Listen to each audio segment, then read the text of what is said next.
Harold Hodge, we now know was a co-orchestrator of the human radiation experiments in which citizens in hospitals at Rochester and in Oak Ridge were injected with plutonium by scientists under Harold Hodge's direction. And there's a whole book written about that. That's right. We know about Harold Hodge in part because of the work of investigative reporters such as Eileen Walsum, who won a Pulitzer Prize for discovering the names of the people who had been injected with plutonium. Harold Hodge's name surfaced in that book and surfaced in the subsequent presidential inquiry into the human radiation experiments. You join the dots.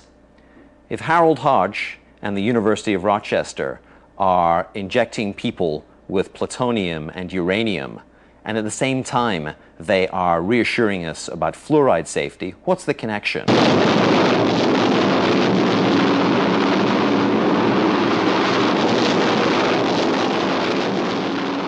So what was the connection? Harold Hodge was the chief toxicologist of the Manhattan Project, the group of scientists and engineers who developed the atomic bomb in World War II and in the early years of the Cold War. Hodge was responsible for investigating the toxicity of many of the chemicals used in the production of the atomic bomb, and one of the chemicals of major concern was fluoride. The Manhattan Project needed enormous quantities of fluoride to make nuclear weapons, to make the bomb that was dropped on Hiroshima. So the Manhattan Project were concerned about fluoride toxicity.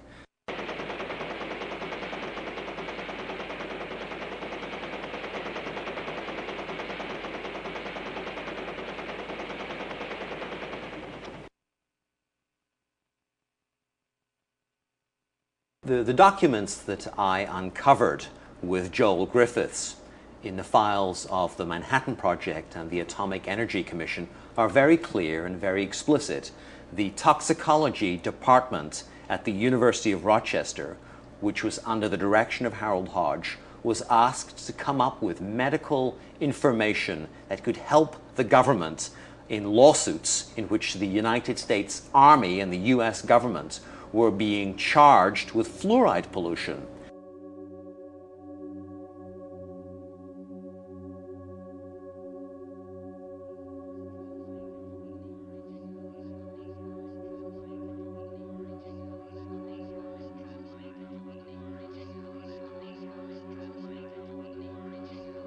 As has now been revealed by declassified government documents, the publication of scientific information collected by Atomic Energy Commission scientists such as Harold Hodge that could increase the chance of litigation against the bomb program by workers or downwind communities was forbidden. If water fluoridation was found to be harmful, then the US bomb program, as well as many other fluoride polluting industries, would have been open to massive litigation. So there's not a hope that Harold Hodge would ever say that water fluoridation was dangerous or that fluoride in small doses was toxic, because if Harold Hodge were to say that, it would have pulled the rug out from under the US Army and from under the project to build nuclear weapons.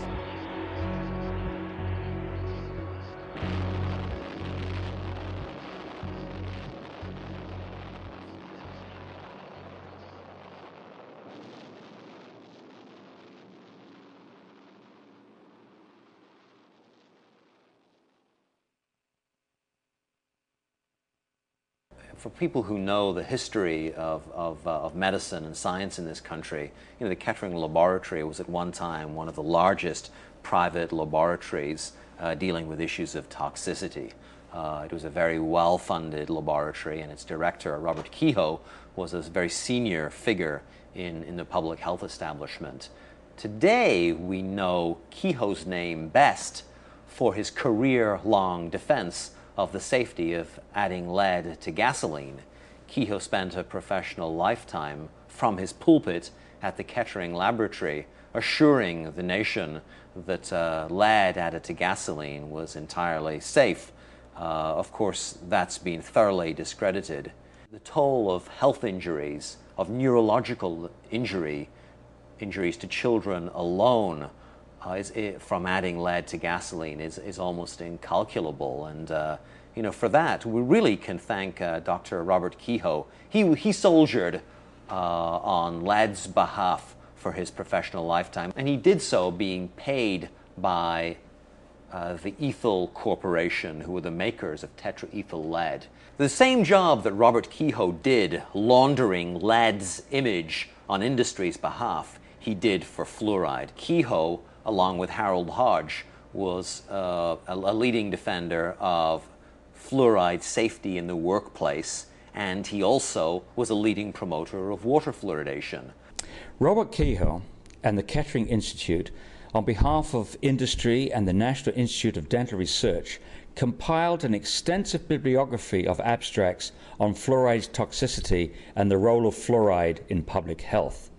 This work was funded by Alcoa, the Aluminum Company of Canada, the American Petroleum Institute, DuPont, Kaiser Aluminum, Reynolds Metals, United Steel, and many other corporate sponsors, as well as the National Institute of Dental Research. If you go into the files of Dr. Robert Kehoe at the Kettering Laboratory, you'll come across the existence of a hitherto unknown entity known as the Fluorine Lawyers Committee. And Kehoe worked for the Fluorine Lawyers Committee at the University of Cincinnati, doing their bidding, providing ammunition to the Fluorine Lawyers Committee so that they could defend their corporate clients, Alcoa, DuPont, Monsanto, the U.S. Steel, against fluoride lawsuits.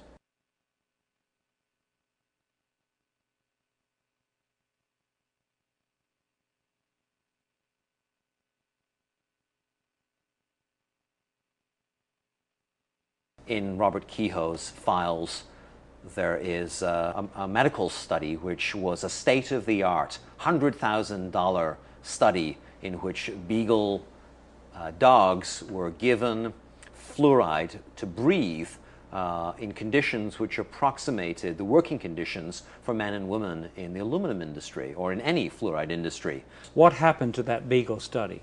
The Beagle study, Paul, found that fluoride was profoundly toxic to the laboratory animals. The Beagle dogs who breathed fluoride 6 days a week, just like workers, had stupendous lung damage and damage to their lymph nodes. You'd think that someone would have given that medical information to America's doctors or to the workers who were going to those doctors asking why they had emphysema. No, the study was given to the Fluorine Lawyers Committee and it was buried.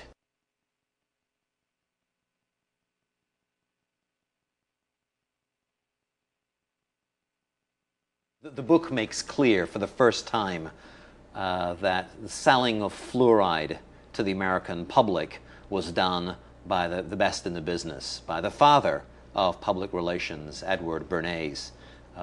Edward Bernays is Sigmund Freud's nephew, and he was a Machiavellian genius, small in size, yet cast a towering shadow over the 20th century.